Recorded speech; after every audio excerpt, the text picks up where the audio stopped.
গোটেই ভাৰতবৰ্ষতে এতিয়া মানুহে গম পাইছে আৰু ভাৰতবৰ্ষতে কিয় নাজানো হঠাতে যেন এনেকুৱা ধৰণৰ পাশবিক এনেকুৱা ধৰণৰ যিবিলাক ধৰ্ষণ জাতীয় ঘটনা হঠাতে চাৰিওফালে বাঢ়িবলৈ আৰম্ভ কৰিছে।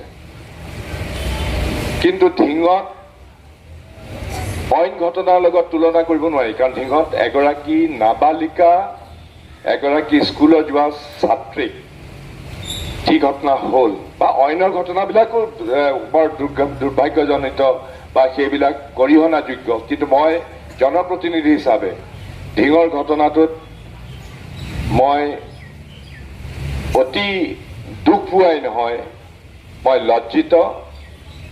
আৰু এই ঘটনা পিছত কিছুমান নতুন নতুন বস্তু মোৰ নিজৰো আগতে মই অৱগত নাছিলোঁ যে ধিং অঞ্চলত এনেকুৱা ধৰণে এতিয়া এখেতসকলৰ লগত আপোনালোকৰ লগত আহি যেতিয়া কথা পাতিছোঁ মই এইটো অনুভৱ কৰা নাছিলোঁ যে ধিঙৰ সাধাৰণ এগৰাকী উঠি অহা যুৱতী বা এগৰাকী মহিলাই এনেধৰণে অসুৰক্ষিত অনুভৱ কৰিছে বুলি মই সঁচাকৈ কথা কৈছিলোঁ, মই জনা নাছিলোঁ। আৰু জানিবলৈ পাই মই অতি আচৰিত হৈছোঁ।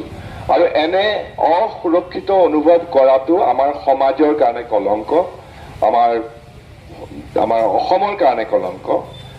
আৰু অতি দুখৰ বিষয় যে গোটেই ভাৰতবৰ্ষৰ ভিতৰত গড় হিচাপে এইটো হিচাপে মই এজন অসমীয়া হিচাপে মই কেতিয়াও গৰ্ববোধ কৰিব নোৱাৰোঁ যে অসমতে আটাইতকৈ নাৰীজনিত এনেকুৱা ধৰণৰ ঘটনা অসম এতিয়া শীৰ্ষত অৱস্থিত হৈছে, যিটো কথা আমি কেতিয়াও গ্ৰহণ কৰাই নহয়, গ্ৰহণ কৰিব নোৱাৰাই নহয়।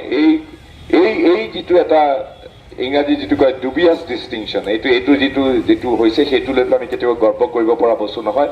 আমি সকলোৱে মিলি পেলাই জাতি ধৰ্ম ভাষা নিৰ্বিশেষে ৰাজনৈতিক মতাদৰ্শ নিৰ্বিশেষে এইটো আমাৰ দায়িত্ব যে আমি সকলোৱে মাৰ বান্ধি থিয় দিব লাগিব আৰু ইয়াৰ বিৰুদ্ধে আমি ব্যৱস্থা ল'ব লাগিব। অকল ভৰ্ৎসনা কৰা একমাত্ৰ কাম নহয়।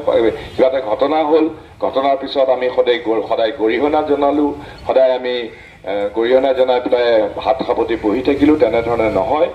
আমি বিচাৰি উলিয়াব লাগিব যে কি কাৰণত এনেধৰণে আজি আমাৰ সমাজত এগৰাকী উঠি অহা যুৱতী, এগৰাকী ছোৱালী, এগৰাকী মহিলাই কিয় অসুৰক্ষিত অনুভৱ কৰিছে। এইটো আমাৰ প্ৰত্যেকৰে দায়িত্ব যে এই সুৰক্ষা আমি সুনিশ্চিত কৰাটো আমাৰ প্ৰত্যেকৰে দায়িত্ব। এতিয়া ধিঙৰ